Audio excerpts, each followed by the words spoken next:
샬롬. 오늘도 하나님 말씀 앞에 나오신 여러분 환영합니다. 우리 함께 기도하겠습니다. 하나님, 오늘도 우리에게 귀한 말씀 주시니 감사합니다. 이 말씀이 깨달아지는 은혜 오늘 허락하여 주시옵소서. 우리의 미련함과 죄악으로는 이 하나님의 거룩한 말씀과 계획과 뜻을, 이 심오한 지혜를 우리는 깨달을 수 없으니 성령 하나님께서 이 시간에 조명하여 주시고 도와주시옵소서. 그래서 말씀 속에서 하나님의 계획을 듣고 깨닫고 소망과 기쁨을 가질 수 있는 우리가 될 수 있도록 이 시간에 역사하여 주시옵소서. 예수님의 이름으로 기도했습니다. 아멘. 오늘 함께 살펴볼 말씀 사도행전 2장 33절에서 41절, 사도행전 2장 33절에서 41절까지 함께 살펴보도록 하겠습니다.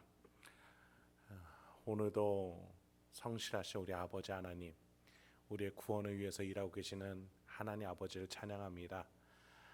오늘 본문에서 베드로는 왜 성령 하나님이 이렇게 임재하셔야 했고 또 이게 왜 필요한지, 이 사건이 왜 있어야만 하는지에 대해서 설명을 합니다. 성령 강림에 대해서 상상하지도 또 이해하지도 못하는 유대인들에게는 이러한 해석이 꼭 필요했겠죠. 본문 33절 한번 볼까요? 하나님이 오른손으로 예수를 높이심에 그가 약속하신 성령을 아버지께 받아서 너희가 보고 듣는 이것을 부어 주셨느니라. 인류를 섬기기 위해서 이 땅 가운데 오신 예수 그리스도셨는데 하나님은 그를 높이셨습니다. 특히 오른손으로 높이신다. 즉 모든 권한을 가진 이 우주의 왕으로 세우셨습니다. 그리고 하나님은 예수에게 성령 하나님과 함께 해주셨고 예수가 그 성령 하나님을 우리에게 파송할 수 있도록까지 하셨습니다. 예수 그리스도라는 한 인간이 얼마나 위대하고 위험스러운 자리까지 올라갔는지, 그렇게 하나님은 세우셨는지를 우리에게 보여주고 계십니다. 그리하여 예수 제자 공동체에게 이와 같은 신비한 일이 일어난 것이다 라고 설명합니다. 여기서 우리는 삼위일체 하나님이 일하시는 방식을 보게 됩니다. 결코 홀라 하지 않으시고 서로 섬기시고 서로 함께 사역하십니다. 이 본문을 보고서 성령을 비인격적이거나 물건처럼 생각해서 안 되겠습니다. 또는 예수를 하나님이 부리는 노예처럼 생각해서도 안 되겠습니다. 이 세 분은 인간을 사랑하기 위해 서로 섬김에 일하고 계시는 거예요. 그렇게 섬기기 위한 목적에 우리가 있는 것이죠. 34, 36절에서는 베드로는 다음으로 일어날 수 있는 질문에 대해서 답을 해주고자 합니다. 왜 예수를 이렇게까지 높이시는가? 이것은 마치 신성 모독처럼 느껴지기 때문입니다. 여러분이 이단을 바라보고 한낱 인간일 뿐인 저 사람을 교주처럼 신처럼 받드는 것을 보면 우리 안에 어떤 감정과 생각이 드세요? 신성 모독, 그리고 미련함, 이런 것들이 느껴지시죠? 즉 유대인들이 이러한 감정이 드는 것이죠. 그런데 베드로는 무작정 무턱대고 믿으라고 말하지 않습니다. 유대인들이 가장 중요하게 여기고 근거로 두고 있는 구약 성경에서 하나님이 계획해 놓으신 약속이요 섭니다라고 지금 해석을 해주고 있는 것이죠. 특히 유대인들이 가장 존경하는 다윗을 통해서 한 번 더 설명해 줍니다. 34절에서 36절이에요. 다윗은 하늘에 올라가지 못하였으나 친히 말하여 이르되 주께서 내 주에게 말씀하시기를 내가 네 원수로 네 발등상이 되게 하기까지 너는 내 우편에 앉아 있으라 하셨도다 하였으니 그런지 이스라엘 온 집은 확실히 알지니 너희가 십자가에 못 박은 이 예수를 하나님이 주와 그리스도가 되게 하셨느니라 하니라. 다윗은 천국에 가보지도 않아 놓고서 성부 하나님과 성자 하나님의 대화에 대해서 지금 말을 하고 있습니다. 뭐라고 하는지 한번 보니까 성부 하나님이 예수님께 이렇게 말씀하신다는 거예요.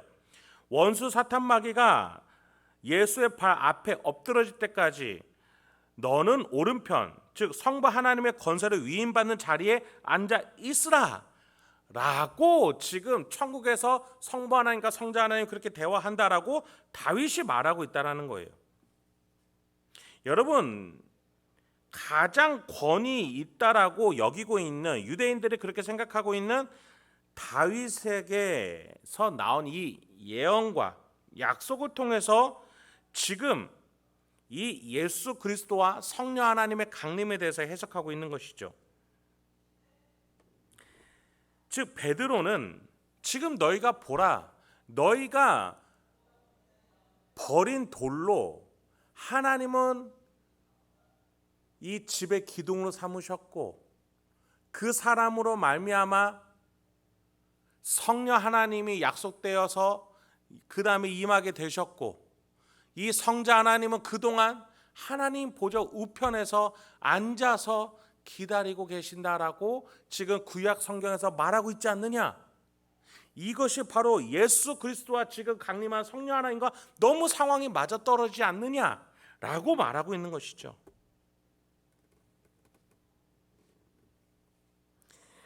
여러분, 우리에게 가장 무서운 것은 교만입니다. 내가 상상할 수 없다고, 내가 생각할 수 없다고, 그래서 일어나면 안 된다라고 생각해버리는 겁니다.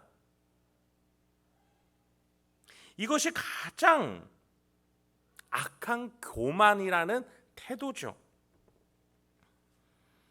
내가 꼭 이해해야 되고, 내가 동의가 돼야 되고, 내가 감격스러워야만 이게 바로 참된 진리라고 여기는 교만한 태도. 내가 하나님이 되려고 하고 내가 중심으로 신앙의 중심이 되려고 하는 것입니다.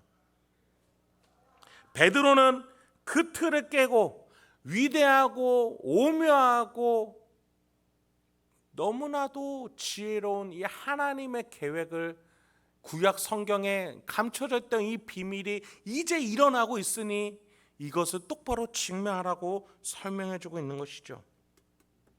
여러분, 그래서 예수님은 우리에게 또 다른 신비를 주셨어요. 원수를 사랑하라고 하셨어요. 예수님이 다시 언제 오실런지는 우리의 권한에 없고 아버지께 권한이 있기 때문에 우리가 그때까지 할 일은 내가 이해할 수 없고 상상할 수조차 없는 그 원수를 사랑하며 이웃을 사랑하고 내가 나 높이기에도 내 생활을 책임지기에도 바쁜 이 시대 속에서 이웃을 위해서 나누라는 놀라운 신비를 우리에게 남겨두고 가신 것입니다. 우리는 그래서 이해할 수 없고 상상할 수 없는 이 이웃 사랑을 향해서 나아갈 수밖에 없는 겁니다. 도저히 용서될 것 같지 않은 사람을 향해서 포기할 수밖에 없는 나의 환경 속에서 하나님의 섭리와 예수님의 피 흘리심과 성령님의 내주하심을 믿으며 그 상황으로 나아가는 것이지요. 그 속에서 하나님이 책임지시고 약속한 선물들이 준비되어 있는 것을 믿으면서 나아가는 겁니다. 하나님이 일하심을 따라갈 수 있는 우리가 되길 소망합니다. 하나님 나를 뒤따라오십시오, 내가 먼저 가보겠습니다라고 말하는 것이 아니라 하나님이 이미 이렇게 일하셨으니 나는 따라가겠습니다, 믿으며 따라가겠습니다라고 말할 수 있는 저와 여러분이 되길 소망합니다. 오늘 본문에서 베드로는 그렇게 유대인들에게 설명해주고 있는 겁니다. 37절부터 39절입니다. 그들이 이 말을 듣고 마음에 찔려 베드로와 다른 사도들에게 물어 이르되 형제들아 우리가 어찌할까 하거늘 베드로가 이르되 너희가 회개하여 각각 예수 그리스도의 이름으로 세례를 받고 죄 사함을 받으라. 그리하면 성령의 선물을 받으리니 이 약속은 너희와 너희 자녀와 모든 먼데 사람 곧 주 우리 하나님이 얼마든지 부르시는 자들에게 하신 것이라고. 이 말, 이 해설을 들은 유대인들이 우리가 이제 어떻게 하면 됩니까?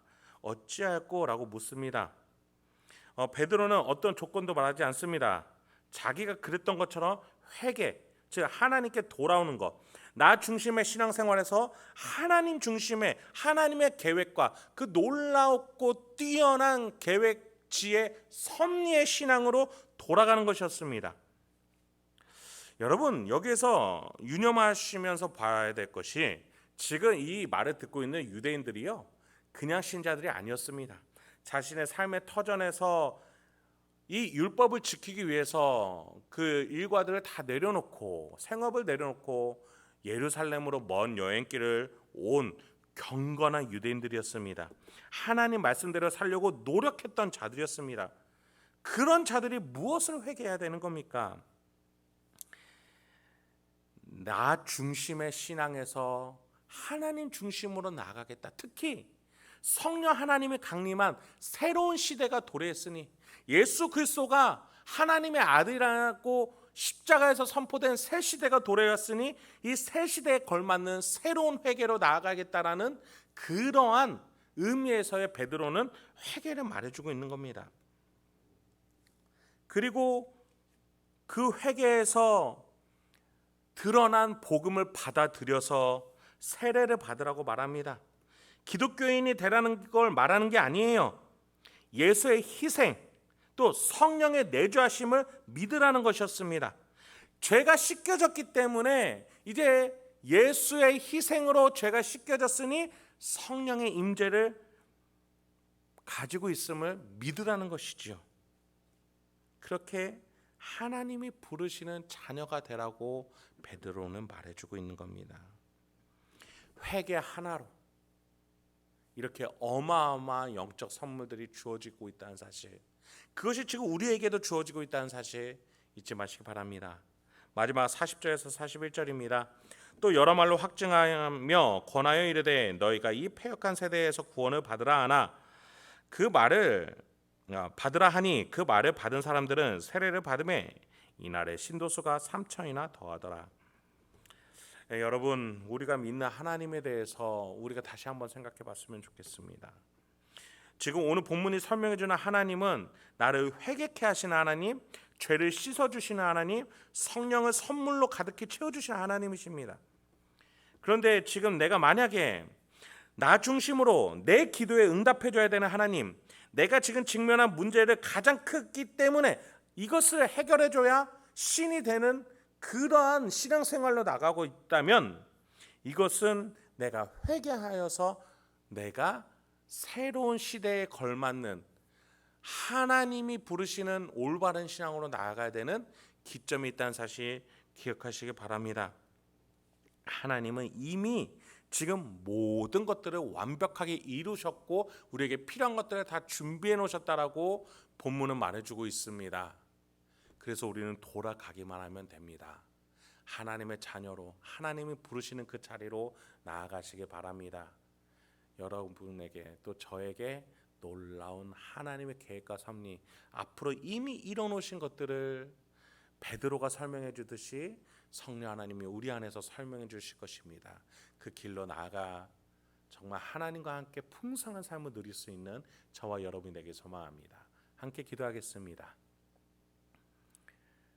하나님, 오늘도 우리에게 귀한 말씀 주시니 감사합니다. 이 말씀 속에서 내가 깨달아야 될 것들을 깨닫게 하여 주시옵소서.